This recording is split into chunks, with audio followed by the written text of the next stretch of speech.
Fala galera, beleza? Bom, mais um vídeo para vocês aí. Dessa vez a gente vai falar um pouco do superaquecimento na prática.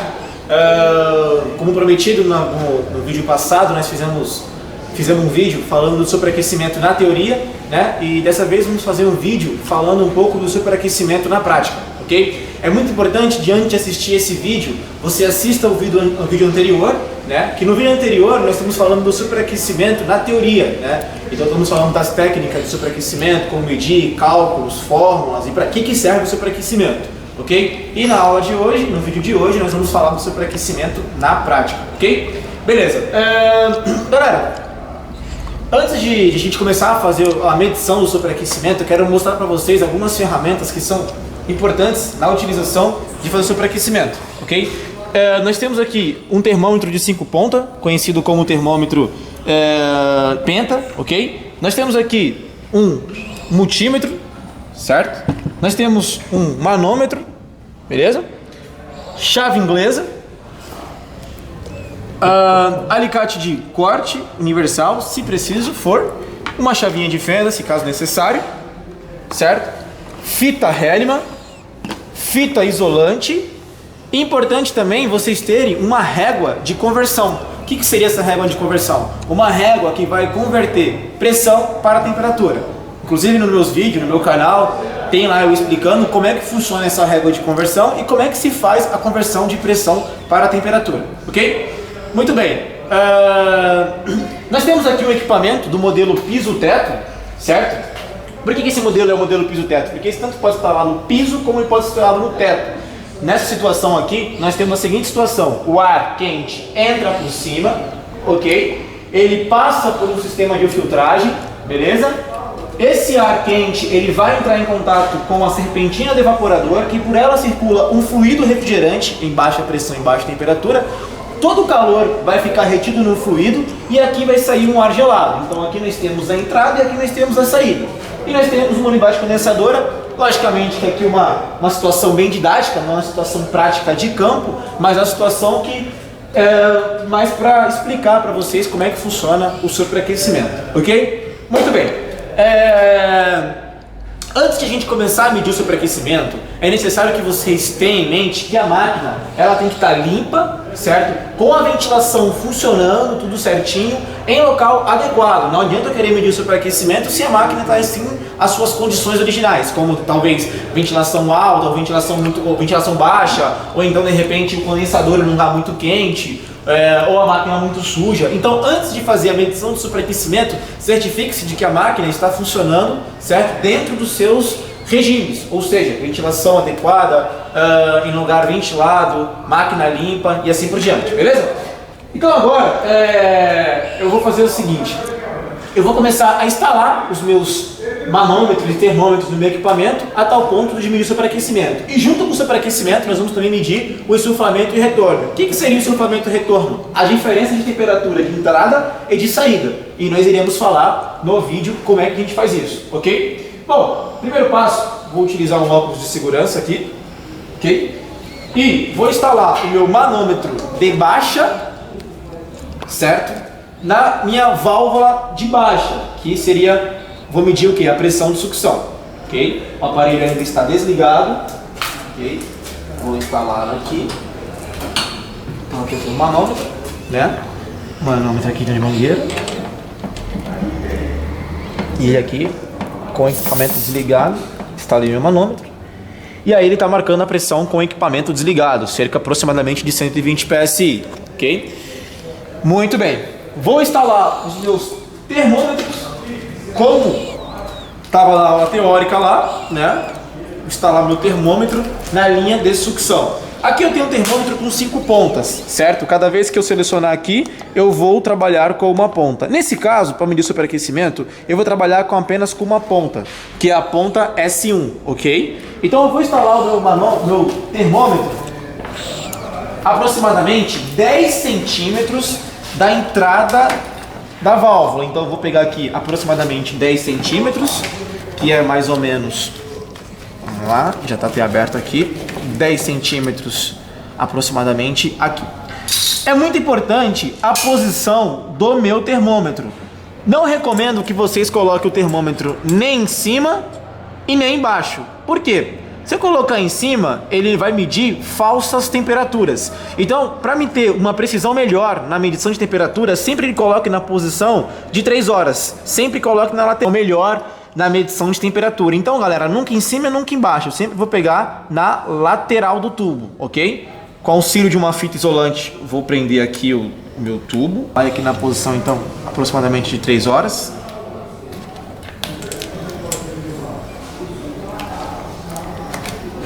Beleza?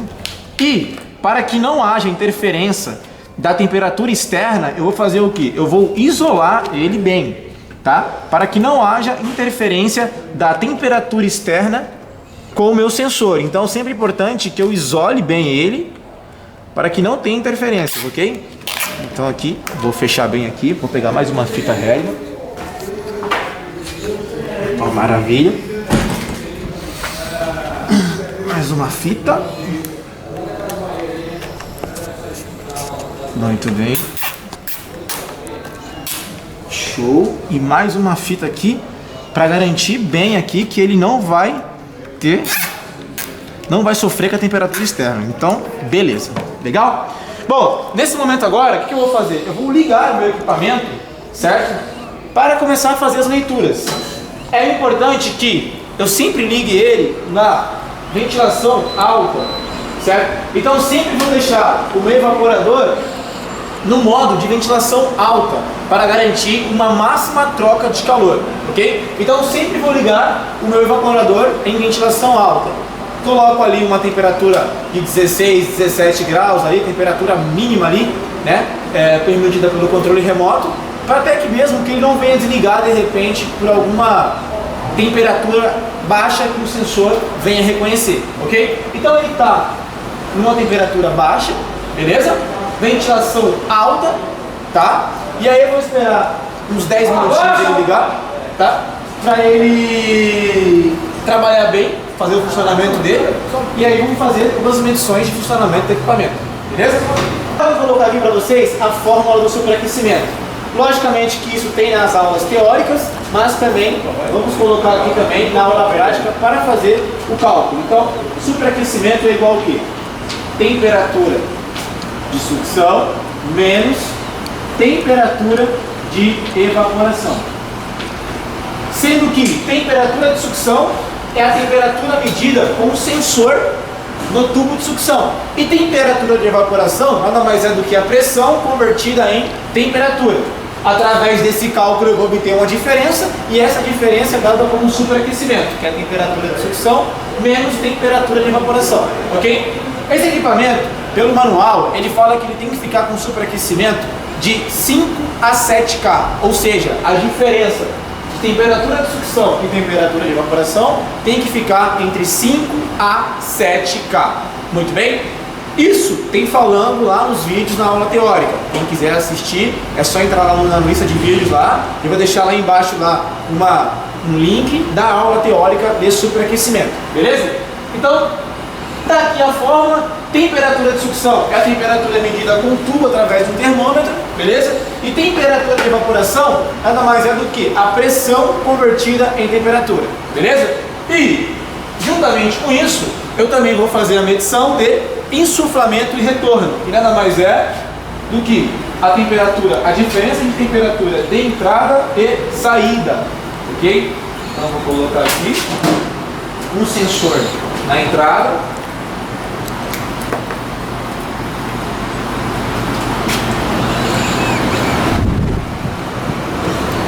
Beleza, ok, bem, e outro sensor aqui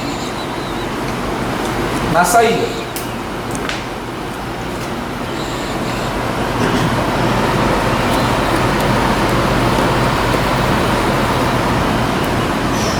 Muito bom. Então temos o sensor na entrada e o sensor na saída. Veja bem, esses dois sensores estão instalados para medir a diferença de temperatura de entrada e de saída, ou seja, quanto de calor o meu evaporador está retirando. Ou seja, qual é a diferença de calor que está entrando e a diferença de calor que está saindo. Qual a diferença de temperatura que está entrando e qual a diferença de temperatura que está saindo. Esse delta, ou seja, essa diferença, ela tem que ficar entre 8 a 16 graus, certo? Sendo que 8 é uma diferença mínima e 16 é uma diferença máxima. Ou seja, quanto maior for essa diferença, mais o meu evaporador está trocando calor, mais eficiente está sendo o meu equipamento. Por quê? Suponhamos que a diferença for 16, então ele está retirando bastante calor. Agora, se a diferença for 8, ele está retirando pouco calor. E se for abaixo de 8, é porque a diferença está muito abaixo. Então o rendimento dele não está sendo suficiente. Sempre a diferença de entrada e saída tem que ser entre 8 a 16 graus. Beleza? Muito bem. Após um tempo do equipamento ligado, agora vamos pegar todos os valores, certo? Vamos jogar na lousa e vamos ver quanto que está dando o superaquecimento e quanto que está dando o soflamento e retorno, beleza? Após o tempo ligado, nós obtemos uma pressão de 65 PSIG, ok? Agora vou converter essa pressão para a temperatura. Para isso, eu conto com um aplicativo no celular que ele tem muita eficiência nessas conversões. Ele se chama Refrigerante Slider da Danfoss, certo? Aqui eu vou selecionar meu tipo de fluido refrigerante, que no caso é o meu fluido R22. Vamos descer aqui, vamos procurar R22. E aqui eu vou colocar a pressão de 65 PSI. E ele vai me dar a temperatura. Então temos a temperatura de 3 graus Celsius. Fiz a conversão e temos a temperatura de 3 graus Celsius. Beleza. Então, a temperatura de evaporação, 3 graus Celsius. Temperatura de sucção, nós temos nesse momento 14 graus. Então, temperatura de sucção, nós temos aqui 14 graus Celsius. Então, veja bem, temperatura de sucção, ou seja, temperatura no tubo de sucção, 14 graus Celsius. Temperatura de evaporação, 3 graus Celsius. Substituindo os valores, então nós temos 14, ok? Menos 3, certo? Superaquecimento fica então 11K. Então toda vez que eu falar de diferença de temperatura, iremos trabalhar com K, beleza? Muito bem? Legal. 14 menos 3, 11K. Como dito na aula teórica, sabemos que se o superaquecimento estiver acima, necessário fazer o que? Adicionar fluido. Se ele estiver muito baixo, necessário fazer o que? Retirar fluido. Como eu falei para vocês, o superaquecimento desse equipamento tem que ficar de 5 a 7K. Ou seja, se ele está em 11, ele está acima de 7. Então, quando eu tenho superaquecimento muito alto, eu tenho que fazer o que? Adicionar fluido. Quando eu tenho superaquecimento muito baixo, eu devo retirar fluido. Vamos fazer isso. Então, substituindo os valores aqui, a temperatura de sucção, nós obtemos o valor de 14 graus. E temperatura de evaporação, obtivemos o valor de 3 graus. Essa diferença me resultou no valor de 11K, ou seja, a diferença de temperatura de sucção e temperatura de evaporação me deu um valor de 11K. E aí nós temos superaquecimento alto, devo fazer o que? Adicionar fluido. Superaquecimento baixo, devo fazer o que? Retirar fluido. O superaquecimento desse equipamento tem que ficar de 5 a 7K, ou seja, tem que ficar dentro dessa escala. Ele está com 11K, então ele está acima, então o superaquecimento está alto. E qual é o procedimento que eu devo fazer? Eu devo adicionar fluido. Então o que iremos fazer? Iremos adicionar fluido, certo? Para diminuir essa diferença, a tal ponto de ficar o meu equipamento, né, com superaquecimento de 5 a 7, ok? Então, vamos fazer esse procedimento. Estamos aqui com fluido refrigerante.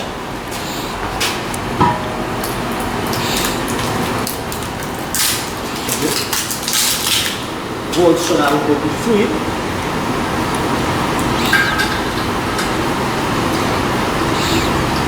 Vou adicionar apenas 5 PSI de fluido. Como o superaquecimento está bem próximo para chegar, eu vou adicionar apenas 5 PSI e vou esperar o equipamento funcionar um tempo.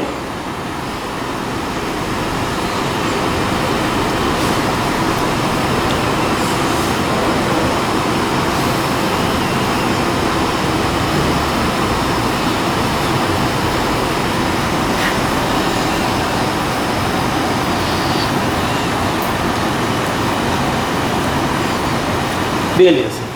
Vou esperar, adicionei um pouco de fluido, agora eu vou esperar o equipamento funcionar, trabalhar um pouco e vamos fazer novas medições, ok? E vamos ver se eu conseguir abaixar o superaquecimento, conseguir diminuir esse valor de superaquecimento, ok? Vou esperar ele trabalhar um pouco mais ali, até que essas pressões se estabilizem e a gente nos possibilita fazer uma nova medição, uma nova leitura desse superaquecimento. Muito bem? Agora nós vamos fazer uma nova leitura, uma nova medição de superaquecimento e vamos ver se eu conseguir fazer que o meu equipamento trabalhe na casa dos 5 a 7K.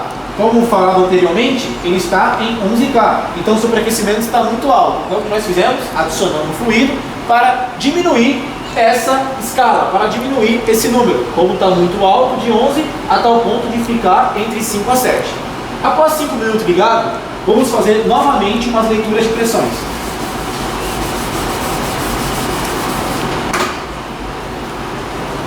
Após 5 minutos ligado, nós obtemos uma pressão de 60 psig, certo? Vamos converter esse 70 psig para a temperatura. Tá? 70 psig.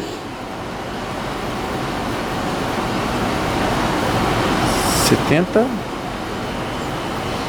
4.9. Vamos arredondar para 5. Então, 4.9, vamos arredondar para 5 graus. Então, temos 5 graus Celsius. Ok? E minha temperatura de sucção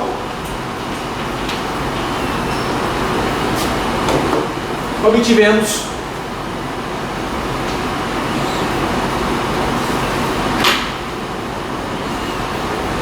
8.3 graus Celsius.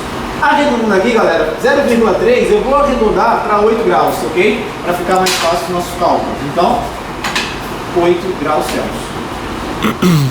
Então, substituindo os valores, nós temos uma temperatura de sucção de 8 graus e uma temperatura de evaporação de 5 graus. Meu superaquecimento, nesse momento, ele ficou com 3K.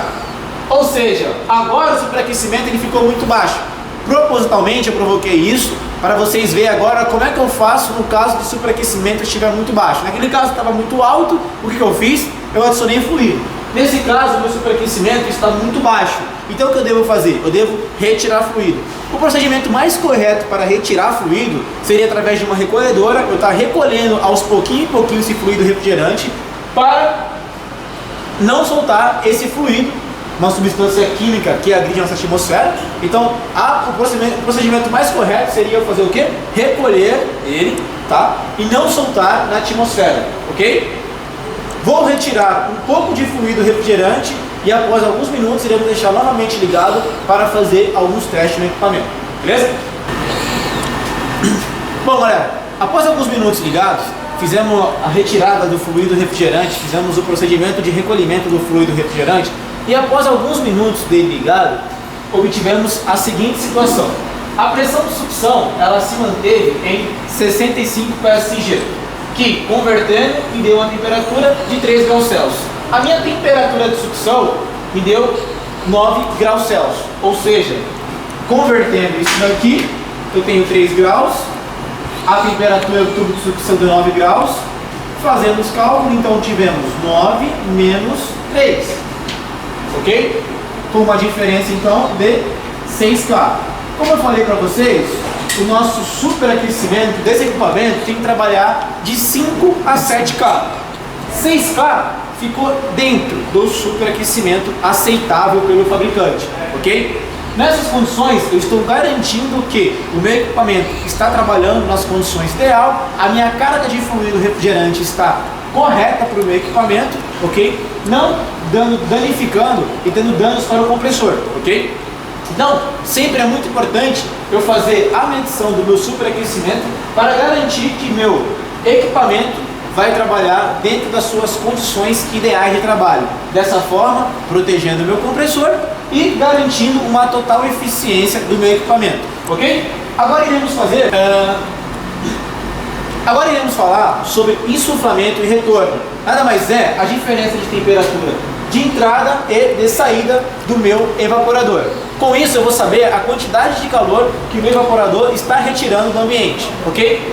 A temperatura de retorno do meu ar está em 24 graus, então ele está retornando com 24 graus. E a temperatura de insuflamento está com 9 graus. Logo, vamos fazer a diferença de 4 menos 9.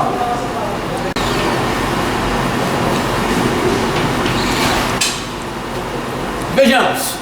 Como eu falei para vocês, a diferença de entrada e saída, inicialmente eu falei para vocês que tem que ficar entre 8 a 16. E quanto maior fosse essa diferença, maior seria a eficiência do meu equipamento. Ou seja, mais calor ele iria trocar com o ambiente. E a diferença aqui está dando uma diferença de 15 graus, 15 K. Ou seja, está entrando com 9 e está saindo com... Perdão, está entrando com 24 e está saindo com 9. Então, eu estou com uma diferença de 15K. Eu estou garantindo que meu equipamento está trocando calor, está trabalhando dentro de suas ideais condições, ok? É muito importante sempre eu estar fazendo todos esses cálculos para garantir um total rendimento do meu equipamento de refrigeração, beleza? Assim, eu consigo garantir uma eficiência e também garantir que meu equipamento trabalhe dentro de suas condições ideais para o meu sistema, para o meu projeto, beleza? Aproveitando a oportunidade, também iremos fazer a medição de corrente elétrica. Vou pegar aqui. Pega o fio de entrada e nesse momento ele está marcando uma corrente de 10.7, sendo que a sua corrente nominal está marcando 11 ampere, ou seja, o meu equipamento está trabalhando dentro de suas correntes, dentro da sua corrente projetada para o seu bom funcionamento. Muito bem? Bom, galera, é isso. Então, espero que vocês tenham entendido como é que faz o superaquecimento na prática, né? Como a gente já fez anteriormente na teoria. Agora estamos fazendo o superaquecimento na prática, beleza? Se você gostou do vídeo, dá um joinha lá, dá um curtir no meu vídeo, isso ajuda bastante a gente a continuar nosso trabalho. Comenta aí embaixo qualquer dúvida, qualquer coisa, pode mandar um e-mail. Meu e-mail é ferreiraclimatização@gmail.com. Tá aparecendo aqui para vocês aí o meu e-mail, ok? Qualquer dúvida, manda um e-mail, inscreva no meu canal para receber mais vídeos e para ficar sabendo de mais vídeos, beleza? Obrigado a todos e até mais.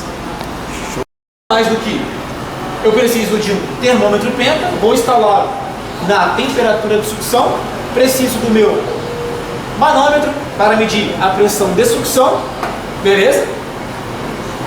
No caso de adicionar fluido, eu preciso de um fluido refrigerante. No caso de retirar fluido, eu preciso de uma recolhedora para retirar esse fluido refrigerante. Bem,